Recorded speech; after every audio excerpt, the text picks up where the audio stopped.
Hello students, आज हम अलग अलग ठोस आकारों के बारे में जानेंगे। ठोस आकार जिन्हें हम त्रिविमीय आकार भी कहते हैं।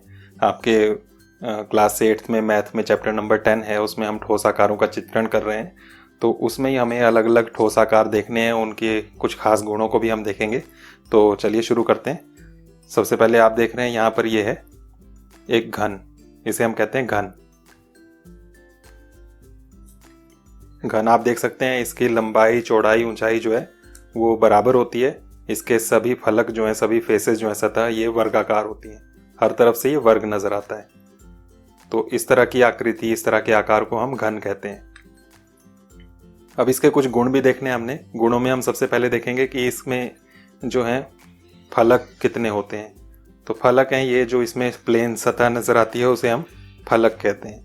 तो इसमें टोटल 6 फलक होते हैं। आप देख रहे हैं 4 दीवारें, एक छत आप देख सकते हैं ये लाल रंग की, और एक ये फर्श इस तरह से आप देख सकते हैं इसमें। तो टोटल 6 इसमें फलक होते हैं। तो 6 कौन कौन से फलक हैं आप यहाँ पर ये देख सकते हैं। फलक के बाद इसमें आता है इसमें शीर्ष कितने हैं। तो शीर्ष आपको यहाँ लाल रंग के जो डॉट नजर आ रहे हैं उससे आप गिन सकते हैं कि शीर्ष कितने हैं। शीर्ष यानी कि कोने। तो कोने यहाँ पर हैं टोटल 8, 4 ऊपर आ रहे हैं और ये 4 नीचे आ रहे हैं। तो इन्हें हम कहते हैं शीर्ष। और उसके बाद हमारे पास ये आती हैं किनारे। तो किनारे कितने हैं, जिन लाइन से ये बना है। तो वो लाइन कितनी आ रही है वो आप देख सकते हैं। तो 4 ऊपर आ रही हैं यहाँ पर, 4 नीचे आ रही हैं और 4 ये खड़ी लाइनें हैं। तो 4, 4, 8 और 4 12 लाइनों से ये बना हुआ है। तो ये 12 किनारे हैं। तो हम 3 चीजें देख रहे हैं, फलक, शीर्ष और किनारे। तो हम घन में देख चुके हैं। घन में हमारे पास फलक जो है 6 हैं, शीर्ष 8 हैं और किनारे 12 हैं। अब नेक्स्ट आकृति की तरफ चलते हैं। नेक्स्ट है हमारे पास ये, इसे हम कहते हैं घनाभ। घनाभ और घन में लगभग मिलता जुलता ये आपको नजर आएगा। बस घन में लंबाई चौड़ाई ऊंचाई बराबर थी, यहाँ पर लंबाई चौड़ाई ऊंचाई बराबर होना जरूरी नहीं है। इसमें आपको आयत नजर आएंगे। तो इस तरह के आकार को हम घनाभ कहते हैं। और घनाभ में भी हम देखें फिर से, तो फलक आपको वैसे ही 6 नजर आएंगे। 4 ये नजर आ रहे हैं लंबे वाले और 2 ये साइड में नजर आ रहे हैं। तो टोटल 6 फलक यहाँ पर हो गए। उसके बाद शीर्ष देखें तो शीर्ष उसी तरह से 8 ही होंगे, 4 ऊपर और 4 नीचे। और किनारे उसी तरह से 12 बनेंगे। 4 ऊपर हैं ये, 4 नीचे लाइनें हैं और 4 खड़ी लाइनें हैं ये। तो टोटल 12 हो गई। तो ये घनाभ है, इसे हम कहते हैं घनाभ। नेक्स्ट आकार देखें, ये है प्रिज्म। त्रिभुजाकार या त्रिभुजीय प्रिज्म कहते हैं इसको। तो प्रिज्म क्या है एक्चुअल में? प्रिज्म एक ऐसी आकृति है जिसमें नीचे से ऊपर तक सेम रहे, नीचे से ऊपर तक एक जैसा चलता जाए। जैसे यहाँ पर आप देख सकते हैं इसमें एक त्रिभुज है, ये पिंक कलर में जो नजर आ रहा है आपको, और वही त्रिभुज के ऊपर त्रिभुज रखते जाएं तो आपका ये प्रिज्म इस तरह से तैयार हो जाएगा। तो इस तरह से आप कह सकते हैं, या आप ऐसे भी कह सकते हैं कि नीचे एक इसमें बहुभुज आता है और उसके ऊपर भी सेम वैसा ही बहुभुज आता है, और साइड्स में आप देख रहे हैं कि आयत आते हैं यहाँ पर। तो इसे हम प्रिज्म कहते हैं। तो अभी जो हमने घन और घनाभ देखे वो भी एक तरह से प्रिज्म ही है। एक वर्गाकार प्रिज्म था और एक आयताकार प्रिज्म था। तो यहाँ पर ये त्रिभुजीय प्रिज्म आ गया, त्रिभुजाकार प्रिज्म। और इसमें भी अगर हम फेसेस देखें, वही फलक, तो आप देख सकते हैं 2 इसमें त्रिभुज नजर आएंगे। एक ये ऊपर है, दूसरा इसी के नीचे है, और 3 इसमें आयत नजर आ रहे हैं। ये रेड है, ग्रीन है और ये पिंक है। इसमें आपके पास 3 और 2 5 फलक आ गए। फलक के बाद अगर हम इसके शीर्ष देखें तो 4 शीर्ष आपको नीचे दिख रहे हैं और 2 ऊपर दिख रहे हैं। या अगर इस तरह से रखें तो 3 नीचे और 3 ऊपर, 6 इसमें शीर्ष आ रहे हैं। और किनारे आप देखें तो 3 नीचे आ रहे हैं, 3 ऊपर आ रहे हैं और 3 ही लाइनें खड़ी लाइनें आ रही हैं। तो 3, 3, 6 और 3 9 नजर आ रही हैं आपको। तो इस तरह से आप इसमें देख सकते हैं। नेक्स्ट आकार है ये, इसमें आप देख रहे हैं ये भी एक प्रिज्म है। नीचे से ऊपर तक इसमें पंचभुज में चल रही है। पंचभुज है, पंचभुज के ऊपर अगर आप पंचभुज रखते जाएं, गत्ते के पंचभुज बनाकर काट कर आप रखते जाएं एक के ऊपर एक, तो इस तरह की ये ठोस आकृति आपकी बन जाएगी। तो इसे हम पंचभुजीय प्रिज्म कहते हैं। इसमें ऊपर भी पंचभुज है और नीचे भी पंचभुज है और साइड में ये आयत नजर आ रहे हैं, आपको देख सकते हैं। तो इसे हम पंचभुजीय प्रिज्म कहते हैं। इसमें भी आप फेसेस देखें, फलक, तो एक ऊपर है ये पंचभुज, एक पंचभुज नीचे है और 5 जो हैं ये आयत नजर आ रहे हैं आपको, अलग अलग रंगों के 5 आयत हैं ये। तो इस तरह से ये फलक आपके पास 5 आयत और 2 ऊपर नीचे जो पंचभुज है, 5 और 2 7 इसमें फलक होते हैं। उसके बाद आप इसमें शीर्ष देखें तो 5 शीर्ष नीचे आएंगे और 5 शीर्ष ऊपर आएंगे, तो टोटल ये 10 शीर्ष हो गए। तो 10 शीर्ष इसमें होते हैं। और उसके बाद किनारे, तो किनारे आप देख सकते हैं 5 नीचे हैं, 5 ऊपर हैं और 5 ही साइड में ये खड़ी लाइनें हैं। तो 5 5 10 और 5 15 यहाँ पर किनारे हैं। तो इसे हम कह रहे हैं पंचभुजीय प्रिज्म। नेक्स्ट आप देखें ये भी वैसा ही प्रिज्म है, लेकिन इसमें ऊपर जो है ये षटभुज है, तो इसे हम षटभुजीय प्रिज्म कहेंगे। तो षटभुजीय प्रिज्म भी वैसे ही है, इसमें बस जो यहाँ बहुभुज है ये, इसमें 6 भुजाएं हैं।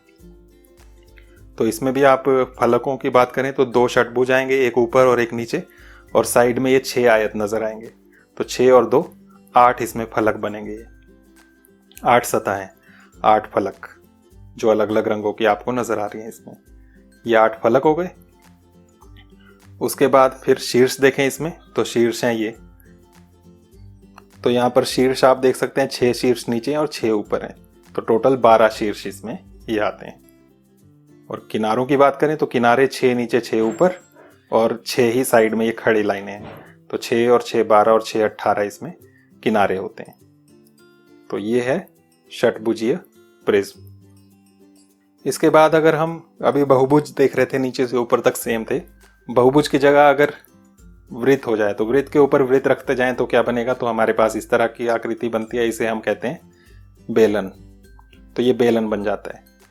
और बेलनों में हम शीर्ष, फलक, किनारे इनकी बात नहीं करते हैं, क्योंकि जब भी वृत्ताकार आकृति आ गई तो उसमें कोने, किनारे ये बनते नहीं हैं। तो इसे हम कहते हैं बेलन। बेलन में 2 तरह के पृष्ठ होते हैं। ये गोलाई में जो है इसे हम वक्र पृष्ठ कहते हैं, जो प्लेन है। जैसे ये वृत्ताकार, इसे हम वृत्ताकार पृष्ठ कहते हैं। तो इस तरह से ये प्लेन हो गया, समतल पृष्ठ, और ये वक्र पृष्ठ। वक्र मतलब जो गोलाई में है, तो ये वक्र पृष्ठ है। तो इस तरह से हम इस आकृति को कहते हैं बेलन। उसके बाद आप इसे देखें तो ये आकृति जो है, इसमें भी नीचे बहुभुज है, त्रिभुज है यहाँ पर एक, लेकिन ऊपर तक एक जैसा नहीं चल रहा है, ऊपर एक कोने पर जाकर मिल रहा है। तो उस वजह से इसमें साइड में जो है आयत नहीं बन रहे हैं। जैसे पहले की आकृतियों में आयत बन रहे थे, यहाँ त्रिभुज बन रहे हैं साइड्स में, और नीचे भी एक त्रिभुज है। इस तरह की आकृतियों को हम पिरामिड कहते हैं, पिरामिड। लेकिन ये एक खास तरह का पिरामिड है, इसमें नीचे भी त्रिभुज है और ऊपर भी 3 त्रिभुज हैं। तो टोटल 4 त्रिभुजों से बनी हुई आकृति है ये। नीचे भी एक त्रिभुज है और उसके ऊपर ये 3 त्रिभुज लगे हुए हैं। तो इसे हम चतुष्फलक कहते हैं, चतुष्फलक। इसमें भी आप वही चीजें देख सकते हैं, फलक। तो हमने फलकों की तो बात कर ही ली कि 4 हैं, एक त्रिभुज नीचे है और 3 त्रिभुज उसके ऊपर रखे हुए हैं। तो 4 इसमें फलक हैं। उसके बाद शीर्ष, तो शीर्ष भी आपको इसमें 4 ही नजर आएंगे, 3 नीचे और 1 ऊपर, 4 शीर्ष। और किनारे, किनारे आपको यहाँ देख सकते हैं 3 नीचे हैं और 3 ही ऊपर हैं। तो ये 6 इसमें किनारे आ रहे हैं। तो इसे हम कहते हैं चतुष्फलक। नेक्स्ट है ये भी पिरामिड है, इसे हम चतुष्फलक नहीं कहते हैं। यहाँ पर जब बाकी जो इस तरह की आकृतियां आएंगी, वो जिसमें नीचे बहुभुज होगा और ऊपर एक कोने पर जाकर मिलते हैं, तो इन्हें हम पिरामिड कहते हैं। ये जो है चतुर्भुजीय पिरामिड है, क्योंकि इसमें नीचे चतुर्भुज है, 4 भुजाएं हैं नीचे और ऊपर एक कोने पर जाकर मिल रहा है। तो ये चतुर्भुजीय पिरामिड है। इसमें भी हम देखें फिर से फलक, तो आप देख सकते हैं कि नीचे एक चतुर्भुज है, एक वो हो गया, और ऊपर 4 त्रिभुज आ रहे हैं। हर तरफ इसमें त्रिभुज आएगा, तो ये 4 त्रिभुज हैं। तो 4 और 1 5 फलक हो गए इसमें। शीर्ष, शीर्ष नीचे 4 और ऊपर एक 5, और किनारे 4 नीचे और 4 ही ऊपर, 8। तो 8 किनारे आप देख सकते हैं। तो इस तरह का ये जो है, ये हमारा चतुर्भुजीय पिरामिड है। उसके बाद अगर यही जो बेस है नीचे का, वो वृत्त हो जाए और ऊपर एक कोने पर जाकर मिले, तो इसे हम पिरामिड नहीं कहते, इसका नया नाम आ जाता है, इसे हम कहते हैं शंकु। शंकु। और फिर ये वृत्ताकार है तो इसलिए इसमें हम फलक, शीर्ष और किनारे नहीं देखते हैं। इसे जो है हम सीधा हम शंकु कहते हैं। और इसका जो ये पृष्ठ है गोलाई वाला, इसे वक्र पृष्ठ कहते हैं। और नीचे एक वृत्ताकार भी है इसमें, वो समतल पृष्ठ है, तो इसे हम कहते हैं शंकु। जैसे जोकर की टोपी होती है, आइसक्रीम का कोन होता है, इंग्लिश में इसका नाम कोन ही है, तो कोन कहें या शंकु कहें एक ही बात है। और एक ये लास्ट में आकृति, इसे हम कहते हैं गोला। वृत्त नहीं कहते हैं, ये गोला है, जैसे आपकी बॉल होती है, तो ये है गोला। इसमें सिर्फ एक ही सतह होती है, एक ही पृष्ठ है, ये वक्र पृष्ठ है। इसमें कोई भी प्लेन नहीं है, किनारे और जो हम कोने बोल रहे हैं शीर्ष, वो कोई नजर नहीं आएंगे, तो इसे हम कहते हैं गोला। तो इस तरह से हमने ठोस आकार देखे। इन आकारों के नाम, उनमें कितने फलक, शीर्ष और किनारे हैं, वो आपने नोट करने हैं अपनी कॉपी में। और साथ ही साथ इनको बनाने की, कागज़ या गत्ते से बनाने की कोशिश भी करनी है।